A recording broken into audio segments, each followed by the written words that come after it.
Hello everyone, welcome back to my channel. तो आज हम देखेंगे हैमलेट। हैमलेट प्ले स्टार्ट होने से पहले हम इसके कुछ इम्पोर्टेंट पॉइंट्स देख लेते हैं। जैसे कि टी.एस. इलियट ने हैमलेट को आर्टिस्टिक फेलियर कहा है on the basis of objective correlative. Objective correlative के बेस पे इसे आर्टिस्टिक फेलियर कहा गया है और टी.एस. इलियट ने इसे मोनालिसा ऑफ लिटरेचर भी कहा है। इनके टी.एस. इलियट के essay में हैमलेट एंड हिज प्रॉब्लम में।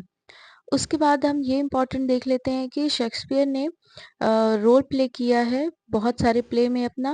तो उसमें से एक हैमलेट भी है जिसमें वो गोस्ट बना था, जो कि उसके फादर का गोस्ट था। तो इसमें शेक्सपियर ने ही खुद वर्क किया है। और जैसा कि हम देखते हैं कि शेक्सपियर के मोस्टली प्ले जो है वो 5 एक्ट प्ले होते हैं, तो यहाँ पे भी हमें 5 एक्ट प्ले ही देखने को मिल रहा है। और उसके बाद ये भी है कि ये जो लॉन्गेस्ट प्ले है शेक्सपियर का वो हैमलेट ही है। शॉर्टेस्ट अगर बोला जाए तो वो कॉमेडी ऑफ एरर्स है, बट लॉन्गेस्ट में हैमलेट है। ओके। हैमलेट 4 ट्रेजेडीज में से एक है जिसमें Hamlet, Othello, King Lear and Macbeth है। इनमें से 4 में से एक है जो कि शेक्सपियर की बहुत ही फेमस है और इसकी सेटिंग जो है वो डेनमार्क में है। चलिए अब हम इसके कैरेक्टर स्केच पे चलते हैं। तो फर्स्ट कैरेक्टर जो है वो हैमलेट है जो प्रिंस ऑफ डेनमार्क है। गर्ट्यूड जो हैमलेट की मदर है। क्लाउडियस जो हैमलेट के अंकल हैं। Polonius chief counsellor of lord chamberlain है और यही ओफिलिया के फादर है। ओफिलिया जिससे ये हैमलेट प्यार करता था, हैमलेट की बिलवेड ओफिलिया है। ओके। तो हैमलेट के फादर जो है इनकी डेथ हो गई है, इसलिए अभी हैमलेट के फादर का नाम नहीं है, बस वो किंग हैमलेट है। उनकी डेथ हो गई है और ये बताया जाता है कि उनकी डेथ नॉर्मल नहीं हुई है, किसी बीस्ट के काटने से नहीं हुई है, बल्कि उन्हें मारा गया है। और ये मारा किसने है? मारा है क्लाउडियस एंड गर्ट्यूड ने मिलके। मतलब क्लाउडियस जो उसके चाचा हैं वो उन्होंने गद्दी पे बैठने के लिए उन्हें मार दिया, उनकी प्लेस लेने के लिए उन्हें मार दिया और उसकी मदर से शादी कर ली। नेक्स्ट कैरेक्टर हम देखते हैं ओफिलिया का, जो कि हैमलेट की बिलवेड है और पोलोनियस की डॉटर है। नेक्स्ट देखते हैं लर्टस, ओफिलिया का ब्रदर है। जब इसे पता चलता है कि ओफिलिया ने सुसाइड कर ली और इसके फादर की भी मर्डर कर दिया गया, इसके फादर का भी, तो लर्टस बहुत गुस्सा होता है और वो हैमलेट से बदला लेने के लिए आ जाता है। उसके बाद है होरेशियो जो कि हैमलेट का फ्रेंड है।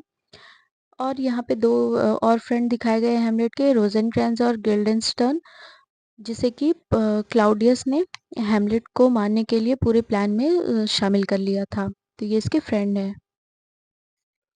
अब हम स्टार्ट करते हैं स्टोरी। जो शाही दीवार थी जो कि उसके मतलब डेनमार्क के जो किले हैं, वो किला है उसके पास जो थी, मैं वहाँ पे 2 गार्ड घूम रहे थे, मैस्टर्स और बर्नाडो। सबसे पहले जो गोस्ट है हैमलेट के फादर का, ये इन्हीं को दिखा था और ये गार्ड जो है ना देख के बहुत डर गए थे। तो गार्ड ने जाके, उस समय हैमलेट तो था नहीं, हैमलेट तो स्टडी कर रहा था बाहर, वो रहता था इंग्लैंड रहता था और वहाँ पे वो स्टडी कर रहा था। तो और हेमलेट को पता भी नहीं था कि उसके फादर की डेथ हो गई है। तो वो आके मैस्लस एंड ब्रुनेडो, इसने आके होरेशियो को बोला कि वहाँ पे किसी का गोश्त घूम रहा है और हमें डर लग रहा है। तो होरेशियो तो बहुत शकी किस्म का था, वो जल्दी किसी चीज़ पे बिलीव नहीं करता था। तो वो गया, वो खुद से चेक किया, वो पता लगाया और ये जो गोश्त था ना वो हूबहू एकदम डेनमार्क के राजा, मतलब कि किंग हैमलेट से एकदम मैच कर रहा था ये गोश्त। उसके बाद और फिर जब हैमलेट को ये बात पता चली कि उसके फादर की डेथ हो गई है, तो हैमलेट आया और हैमलेट को भी ये पता चला कि वो जो गोस्ट है वो उसके फादर की तरह दिखता है। तो हैमलेट ने एक दिन उसका पीछा किया गोस्ट का, और तब गोस्ट ने एक बात बताई उसके फादर ने, जो मतलब एक्सेप्ट कर रहे थे कि उसके फादर का ही गोस्ट है। तो उन्होंने एक बात बताई कि मेरी किसी चीज़ के काटने से या कुछ हुआ नहीं था मुझे, तुम्हारे चाचा क्लाउडियस ने ही मुझे मारा है और ये किसी धोखे से मुझे मारा गया है। उसके बाद वहीं पे हैमलेट ने डिसाइड कर लिया था कि बदला तो मुझे लेना है, लेकिन हैमलेट को भी पूरा बिलीव नहीं हुआ था कि सच में क्या ये बात सही है या फिर गलत। तो हैमलेट ने उसके लिए एक आइडिया सोचा था कि मैं एक ट्रैप करूँगा, एक जाल फेंकूँगा, उसके उससे मुझे पता चल जाएगा कि ये सही है या नहीं। उसके बाद आता है यहाँ क्लाउडियस, जो कि अभी प्रेज़ेंट डेनमार्क का राजा है।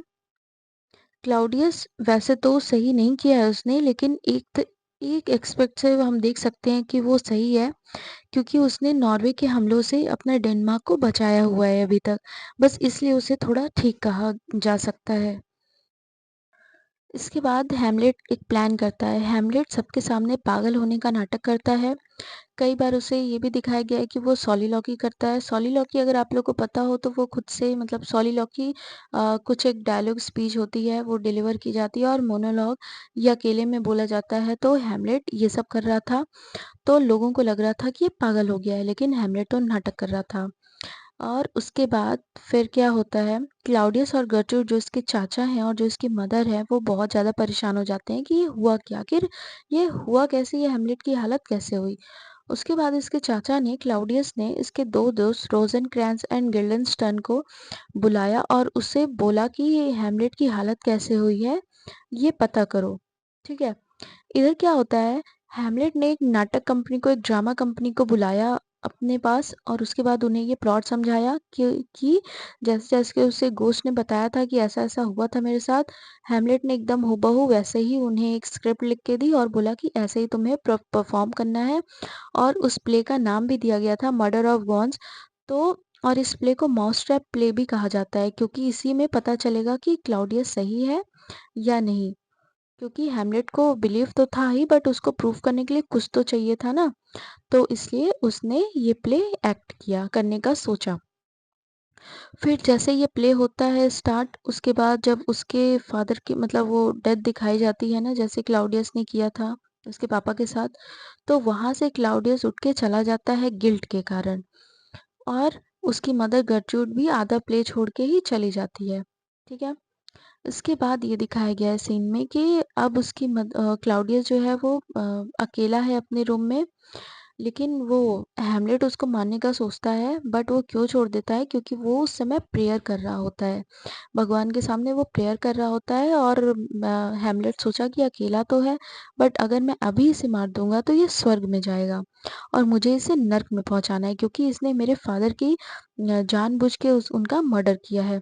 उसके बाद ये अपनी मदर के रूम में जाता है, गर्ट्रूड उसको बहुत बुरा-भला बहुत बोलता है, अब्यूजिंग वर्ड्स बोलता है और ऐसा लगता है कि वो उसे मार देगा वहीं पे। तो वहाँ पे छिप के इनकी बातें सुन रहा होता है पोलोनियस। हाँ, पोलोनियस वही है जो कि ओफिलिया का फादर है और यहाँ पे चैम्बरलेन का चीफ है। वो क्लाउडियस के कहने पे ये इनकी बात सुन रहा होता है, लेकिन हैमलेट को ये थोड़ा-सा भी अंदाज़ा नहीं होता है कि वहाँ पे पोलोनियस है। उसे लगता है कि वहाँ पे उसके चाचा क्लाउडियस हैं। उसने कुछ इधर-उधर ना देखते हुए फटाक से अपनी स्वॉर्ड निकाली और उनका मर्डर कर दिया और जब वो मर गए तो उन पता चला कि ये तो पोलोनियस है। उसे लेकिन हैमलेट को ये बहुत दुःख हुआ, बहुत उसे गिल्ट फ़ील हुआ कि मैंने ये क्या कर दिया? मैंने क्यों नहीं देखा?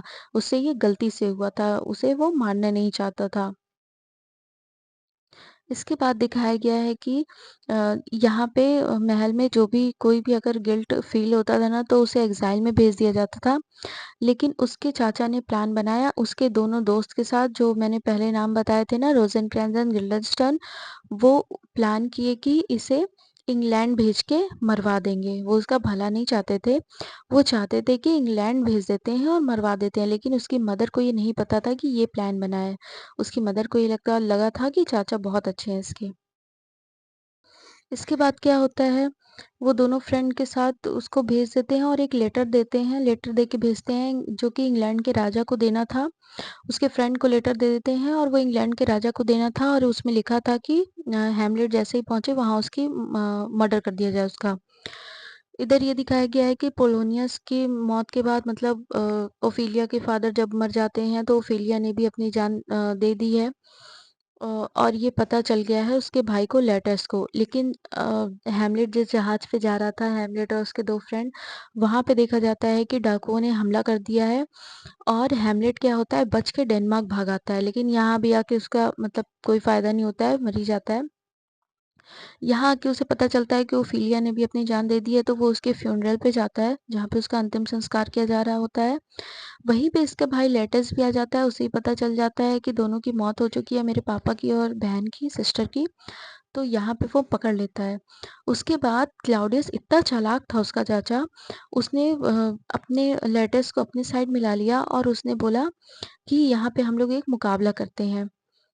तो अब दोनों को मतलब हैमलेट को और लेटर्स को दोनों को एक-एक तलवार दे दी जाती है, लेकिन उसके चाचा ने ये बदतमीज़ी की कि उसके तलवार में ज़हर लगा दिया लेटर्स के, कि अगर ये थोड़ा-सा भी हैमलेट को लग गई तो वो मर जाएगा।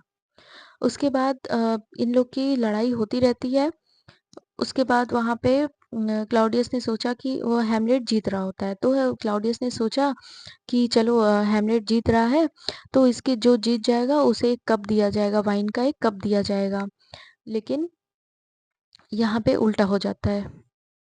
इसके बाद क्या होता है, जब उसकी मदर को मतलब गर्ट्यूड को जब पता चलता है कि अरे वाह हैमलेट जीत रहा है, तो गर्ट्यूड ने जाके ही वो वाइन का कप पी लिया खुशी के मारे कि अरे वाह मेरा लड़का जीत रहा है।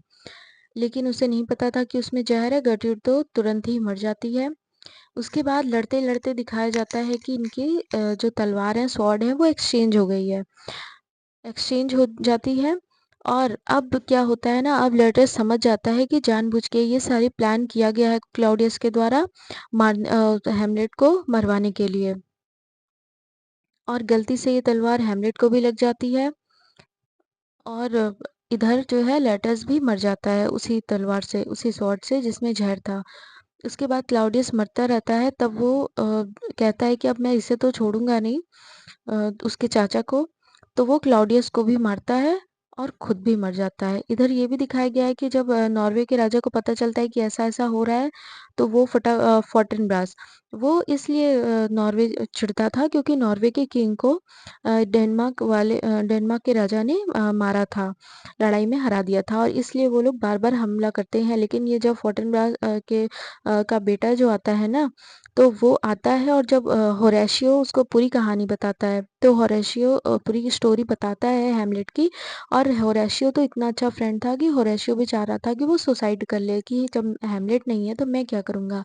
लेकिन हैमलेट ने उसे बोला कि नहीं, मेरे जाने के बाद तुम्हें ही सब सँभालना है। तो होरेशियो बच जाता है, बचा दिया जाता है होरेशियो को। होरेशियो ने पूरी कहानी नॉर्वे के राजा को बताई और नॉर्वे के राजा ने हैमलेट का सम्मान किया। तो यही दिखाया गया है कि बाद में हैमलेट का सम्मान होता है, बाद में उसकी रिस्पेक्ट की जाती है नॉर्वे के राजा के द्वारा जो कि उसका दुश्मन था। तो आज का प्ले यही एंड होता है। अगर आपको ये वीडियो पसंद आई हो, मेरी स्टोरी टेलिंग पसंद आई हो तो प्लीज़ एक लाइक एंड सब्सक्राइब करके जाइएगा। ऐसे ही बहुत सारे प्ले उसकी समरी में लाती रहूँगी। Thank you so much. Bye bye.